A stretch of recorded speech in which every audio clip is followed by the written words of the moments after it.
Hey everyone, I'm Mary Beth McAndrews from Dread Central, and I'm here today with Adam Wingard. Hello. Hello. Why are we here? Tell the people. I want from your mouth. I want to hear about this cool project that is out today. Well, it's something that's been in the works for a while, and it all started because there was just so much demand for it, and so the guest too, is finally something that's coming into reality. It may be in a different sort of package than people probably expected, but the idea was to really try to deliver something that gave people stuff to talk about, think about, and to continue the sort of the mixtape kind of fun of the original film. Cool. And so obviously the score mixtape vibe of the original film is incredible. I know that myself among others listen to it constantly. So kind of like, what was your approach going into that for the first movie, and then how did that change going into now the second the second movie? Yeah, I think the idea for doing a guest two sort of soundtrack sort of comes from the way that I approached making the original film, which was my real inspirations started from collecting music and soundtrack materials. Initially, like I feel like the first film was almost like inspired by my own mixtapes, and that just became more and more important until it actually became part of the movie. And it went through a lot of different phases, the original film, because I originally had conceived it more as like an 80s goth rock thing with you still have a little bit of that with Clan of Zymox in the film, but, I was much more into like Death in June and bands like that, and Christian Death and things along those lines, a little bit more kind of gritty goth rock stuff.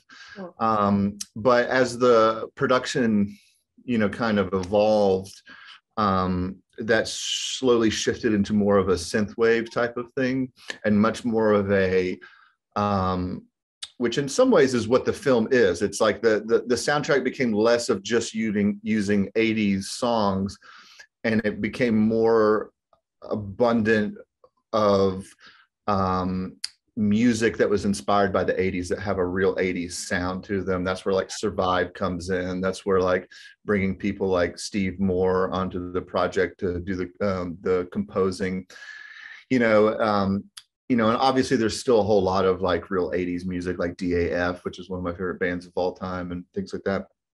But so when thinking about like, okay, I want to do a guest too, but at the same time, in terms of like my career trajectory, this isn't the right time for me to make a sequel to The Guest, but I wanted to do something that just kept it alive. And so in some ways it was like, well, the thing I had the most fun on the first film was creating the soundtrack for it. So why can't I just do that now?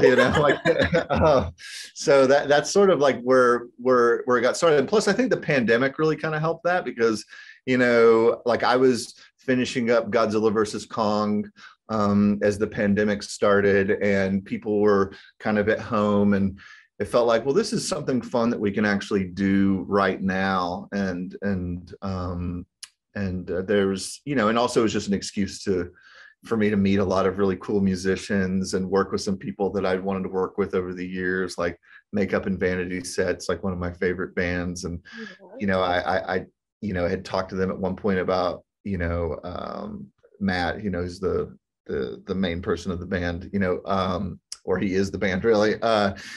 Originally I wanted him to compose the score for Godzilla versus Kong, but there was like political stuff at the studio and I couldn't kind of get him through that. But it was great to be able to, work with him, for instance, on something like this.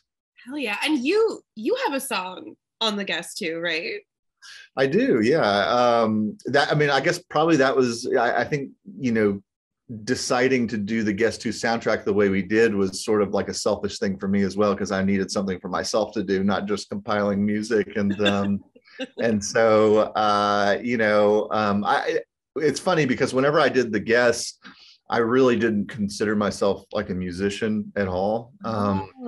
like I'd done some music for Your Next, but I'd always felt like I did that out of necessity, and I just didn't have any kind of confidence. But while making The Guest, that's when I started buying synthesizers and experimenting, and I contributed to just like one tiny little thing. I think in The Guest, it was like the initial the title screen at the beginning of the film when it says The Guest. It's like Steve Moore had delivered like kind of a stinger, but it was more of like a boom. And I kind of had just gotten a synthesizer. So if you watch that film, like my contribution to that is there's like a boom and then a wow, thing that comes in. And that was me like on the morning, like headed over to the mix stage.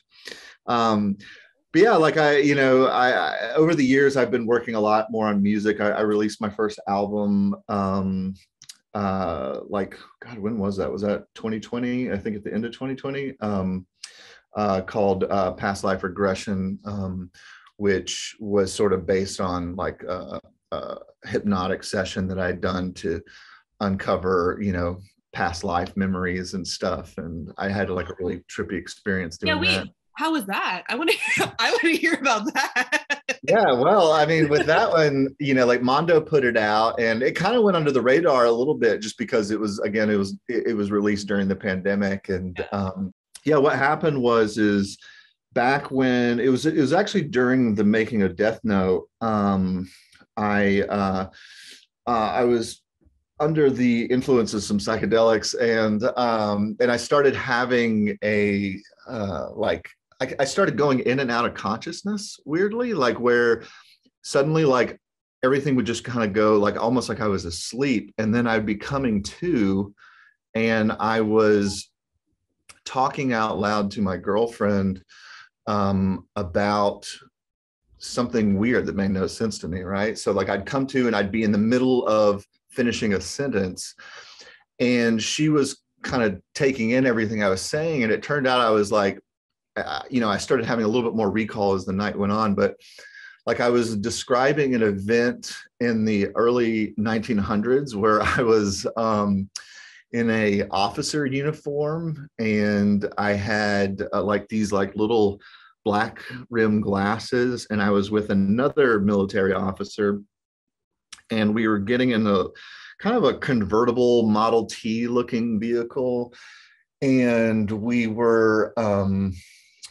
about to go down a dirt road in this like beautiful countryside.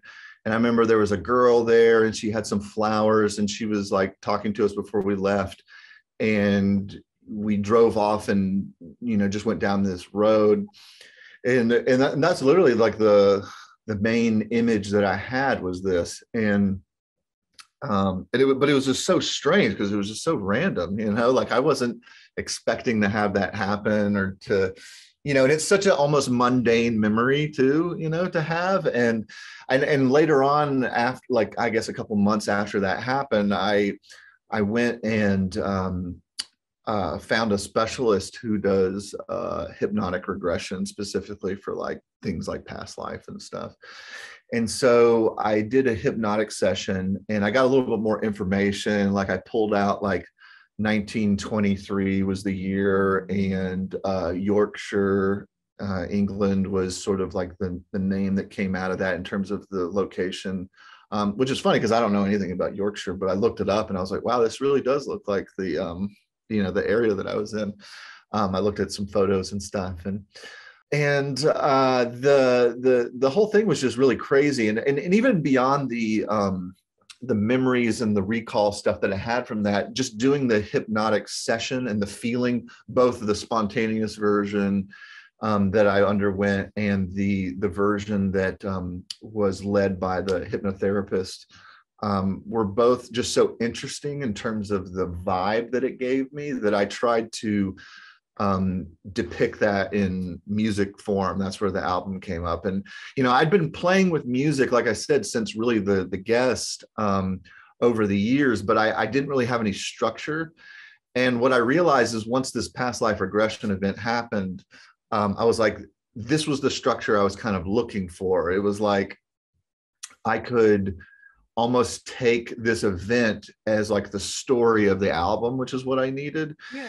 And then it gave me a focus. So each track I was making was sort of telling that story, you know. So in some ways, I think creating that album as like a conceptual depiction of my past life regression was something that I think influenced making The Guest 2 as an album, where it was like, you know, you don't need an actual film to do a soundtrack. You can just imagine the movie and create something that that kind of tells that story in its own, you know, kind of aural sort of you know, sound kind of way, as opposed to visuals. That's incredible. But would you ever want to make a movie, Guest 2? The question that probably everyone will still be asking, do you still want to make the movie? Well, the interesting thing about that is that, like, we've actually had some people hit us up over that, like, you know, different studios over the years have, you know, kind of said like, look, if you and Simon, you know, want to make a, you know, it's less of the movie that people pitch to us, and it's more like if we wanted to do a mini series version. Which I think actually would be the way that we would go if we did a Guest 2, you know, would be more of the mini series route, like, or a limited series, you know. So maybe like a 4 to 6 episode thing. And so, you know, Simon and I have always talked about that, like, but it's not creatively where we're at yet, but we do have the idea for it, and we had kind of gone down the road and discussed it. And so the Guest 2 album is based on the actual, you know, movie or miniseries idea that if we eventually do it, this is what that's based on, you know. So like the artwork and everything for the album, and, you know, and eventually the vinyl will have an extra, you know, kind of extended piece of music that'll add even more layers to that. But that's a couple months away still. But yeah, like I think that there's a potential that we could end up doing it one day. You know, I mean, never say never. I mean, the problem is that we just have so many other projects that right now are things that have like much more of a trajectory on them, like an immediate trajectory. So never say never. I mean, I love the idea of doing The Guest. It's like, it's probably still my favorite movie that I've ever really? been a part of. I think so. Like, I mean, if I had to rate my movies, I guess I would go like, in terms of just what I feel most passionate about when I think about my films, it's probably, you know, it would probably be The Guest, Godzilla versus Kong, You're Next, Pop Skull, Death Note, and then Blair Witch, probably. Oh no, I'm so sorry. I love Blair Witch. I brought it up right off the top. I'm sorry. No, I mean, it's not that I dislike Blair Witch. It's just out of those movies, you know, like the problem with something like Blair Witch for me as a filmmaker is that I don't get to put as much as myself into the movie as I can, like, you know, even with something like Death Note, which is, you know, my first, you know, real studio movie to a certain degree. I guess that Blair Witch really was, but, you know, Death Note was like a, you know, a bigger movie with a lot more stuff going on, and it was a pre-existing IP that had sort of a little bit more of a trajectory in terms of the story that we had to do. But that one I was able to do a lot of my own, you know, I was able to put a lot of myself into that in some ways, and for better or worse, that's probably why a lot of people don't like that movie, is because it's probably a little bit more about me than it is about the the anime in some ways. But you know, and that's fine. But like, you know, with Blair Witch, the problem with it is that it's a found footage movie, so you have to tell that movie a certain way. You can't really, you know, all my movies are so music driven, and so you know, found footage is not it's not music unless you want people to be like, why is there music playing in a found? Yeah, exactly. And so you have to play by those rules. And but you know, the thing about Blair Witch is, and I keep thinking about it recently, you know, even as I've done, like, you know, approaching, you know, even like previs for like Godzilla and stuff, you know, where you have to think about the camera a lot, you know, all the time. And and because you're faking a camera, you know, as opposed to just having a camera and doing things. And the thing that found footage really teaches you is to really let go of the perfection of the filmmaking techniques that you're usually trying to utilize in movies. And you know, and it teaches you, you know, to kind of let go of that and not be afraid to bring in some sloppiness, because ultimately that can add credibility in a lot of ways. And also, like, you know, when I rate my movies, I'm probably also rating them on sort of a version of the experience of making them as well, you know, because Blair Witch was also, God, that was probably the worst experience I've had making a movie. No. Not because, like, you know, the studio was like totally great with us, you know, they were very supportive, and they were fine. It was like the production itself was just, everything went wrong. It was just, it felt like the production was fucking cursed. I was going to say the Blair Witch cursed you with the production. I kind of think it did. I mean, like, I actually believe in the Blair Witch curse. I talked to, you know, the original guys, you know, who made the original film about it, and they had their own like Blair Witch curse stories. And I totally believe it. It's like, you know, like even down to the fact that even after I was done making the film, you know, I did the music for the movie, which was like more like kind of weird soundscapes and stuff. And we were compiling an album release after the film, and I hadn't really organized that stuff, and I wanted to create some more kind of in-depth kind of sounds for the album release, so that it felt more like a complete package of music and like a real album. And so I was kind of working on that also while I was making Death Note. And I remember, you know, this one morning I was like sitting there finishing a piece of music for Blair Witch, and there was like a knock at my door, and it was my assistant editor would bring in dailies every morning. And so I got up really quickly, and I hit my toe on like this stool in my hotel room, and like I broke my toe. It was like sticking straight out, you know, and I was like, you know, like this would happen while I'm doing this Blair Witch thing. And then, you know, recently actually I had a weird supernatural thing happen with Blair Witch, where after that movie came out, I didn't really watch it. I think I didn't watch it when it was in the theater at all, because like by the time it come out, it was already kind of seen as like kind of a disappointment. You know, I think the studio, even though it did fine by normal movie standards, and it, you know, it made a little bit of money, but like, you know, I think the studio really wanted like a big blockbuster thing. And so it was obviously not going to be that. And it just felt like, oh God, you know, all that work, and, you know, it's not even going to do what everybody's expecting it to do. And in retrospect, it's really funny to think about that, because the expectations were just way too high for that thing.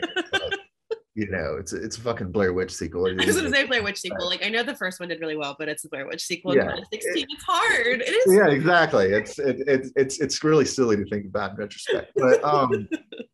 But the so I didn't really watch it, and so it'd been quite a few years, and then flash forward to I guess it was last year.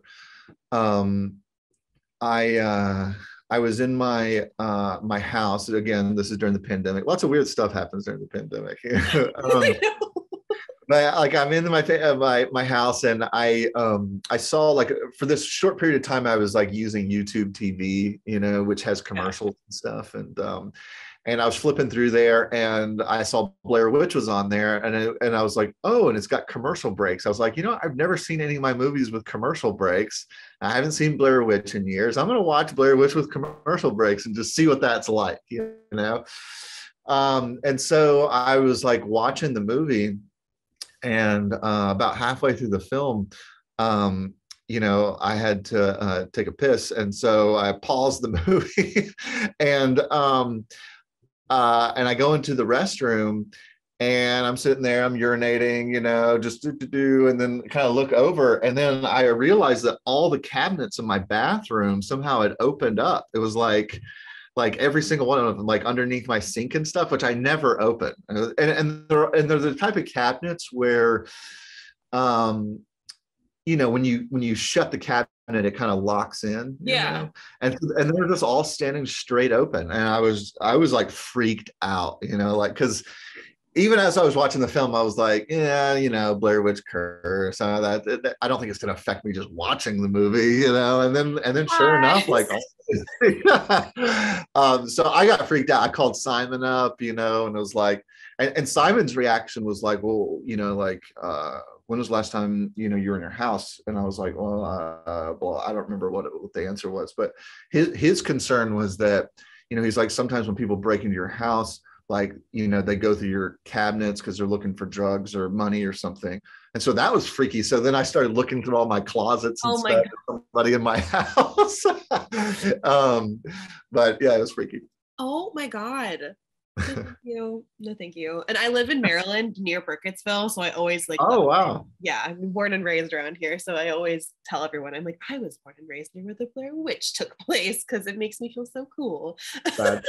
I wish we could have shot up that way. I feel like that was like one of my biggest regrets with Blair Witch, not to keep talking about Blair Witch, but one of my biggest regrets is we weren't able to shoot it kind of in that area, because I felt like that's part of the magic of what made that first film so good was, actually that kind of weird, almost like Bridgewater Triangle type area that the movie kind of exists in, Yeah.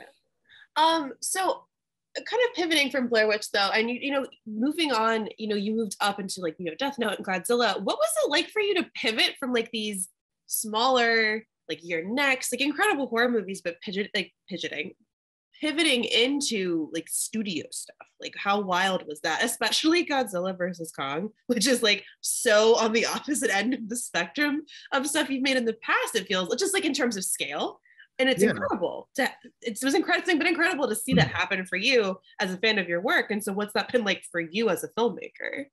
Well, it's honestly been a pretty cohesive trajectory for me, just because everything kind of slowly went up in scale. Like A Horrible Way to Die was like 70 grand, and then Your Next was $500,000, and then The Guest was like about $4.5 million, and then eventually Death Note was about 28 or something like that. So everything just kind of kept going upwards at a nice clip. And so there was a little bit of a nice kind of, like, okay, baby stepping kind of up in budgets. So when I got to Godzilla versus Kong, it wasn't too big of a deal. It still felt like, okay, like what, in my mind, it was like, what is the difference between, 28 and, the, 165 million or whatever the budget was. And it was funny because like Mike Doherty was doing Godzilla King of Monsters whenever I was hired on, and they were shooting in Atlanta, and so I was able to fly down for like 2 days to just watch them on set and just visit set just for fun. And I remember being really curious about like, okay, what's this going to be like? What is like because I've never been on a big movie set like that before. What's the difference really?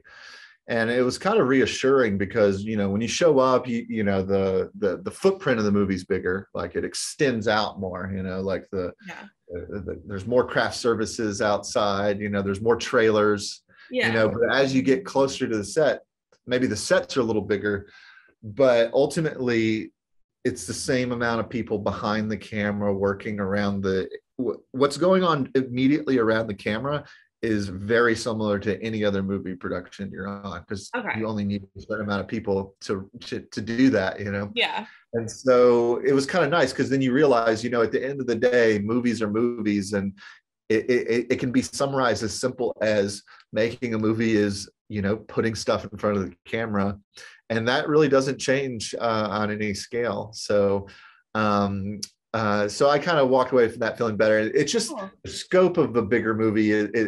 It's complex in different ways, especially when you're dealing with like something like Godzilla and King Kong, where you're dealing with fully CGI sequences, sci-fi things, tons of sets, different countries you're shooting in, and but you just kind of hang on for dear life, and things just kind of seem to work out. You take it a day at a time.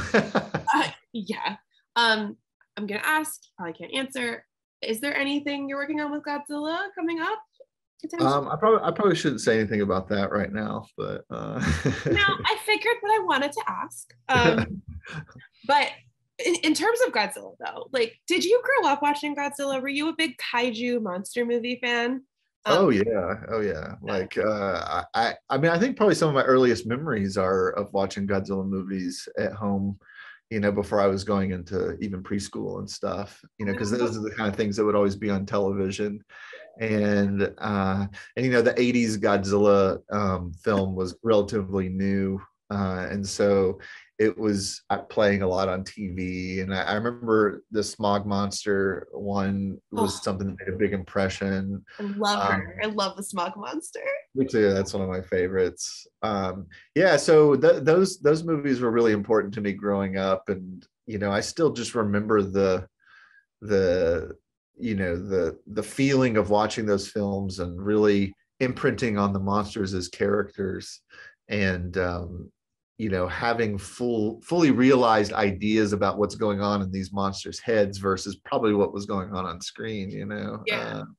But I used to play with stuffed animals a lot, and come up with like elaborate stories, and so that kind of plays into the whole Godzilla thing. You can kind of it's like the same inspirations go to. Oh my god, that must have been so cool to like oh my god, like I get to make a Godzilla movie now. Like that is incredible. I would have. It is. It's sort of like the closest equivalent you can get as an adult to playing with big toys. That's exactly it.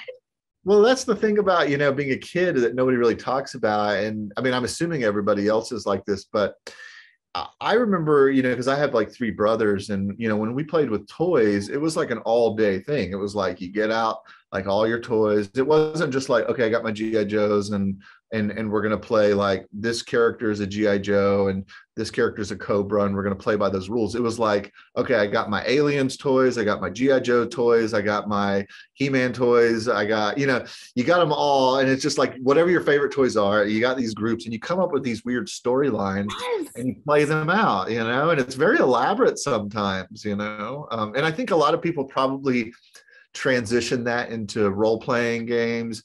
Like I unfortunately never really went through like a role-playing thing. Like I have a lot of friends who did, but I can see how that kind of evolves. But I think for me, it just went straight from playing with toys to making movies, and that's sort of how I channeled that same type of fun. That's that when you would just put out all your toys and make these, like all of my dolls had relationships, like complicated backstories and relationships that everyone had, and like because I was a girl, I had dolls, like unfortunately, like I grew up that way, but they all had like relationships and their own like personalities, and I had them all in my head, and I was like, oh, maybe does everyone do this? I feel like they should. So it's good to know that other people did in fact do that as kids in their play. Well, that's interesting. So you had like little storylines running, and you had to catch back up, like, oh, last week they did. It was honestly like relationship drama with all of like my Barbies and stuff, and storylines and stuff, and then my horse toys too. That's awesome. Yeah, no, I remember playing, like, it was funny because like there would be like girls at school, and they would have like Barbies and stuff, and sometimes they would invite me to play with the Barbies, and it was fun, kind of like, because I do remember that being like kind of a trope. It was like there was like, and I guess it's maybe probably like just the way we're raised, right, that you're like the girls have a certain approach to it, the boys have a certain approach, and it's kind of funny because I bet it's changed quite a lot now. I bet it's like it's more intermingled, but yeah. So where can everyone find the Guest 2? Where can they listen to it? And what's a track that you highly recommend people check out if they only check out one track from the Well, the album right now is going to be available to stream, and then in a couple months, I think we'll have a vinyl release for it as well, which will be really sexy. In terms of the tracks, I mean, everybody just did such a really just great job. But I have to say the major track on this album, I think it's track 3, is maybe one of the best things that anybody's ever made for any of the soundtrack stuff that I've ever made. And Steve Moore also contributed, I believe, saxophone on that track as well. It's really an incredible piece of music. So much so that I almost did a movie over like a couple months ago, something small, and I thought about just taking that track and expanding it into an entire soundtrack, which I may still do actually Oh my for God. if I end up doing that movie. Um, but yeah, I just want to say, like, the album, I think it's like the exciting thing about it is the fact that I think, like, if you listen to it, you can kind of hear sort of the idea of the movie. Some of the tracks have names that are kind of indicative, kind of cluing in sort of some of the directions. We even, like, start the soundtrack with sort of an ident kind of little like almost like it's supposed to be like a movie logo kind of sound at the beginning that then kicks off into the movie.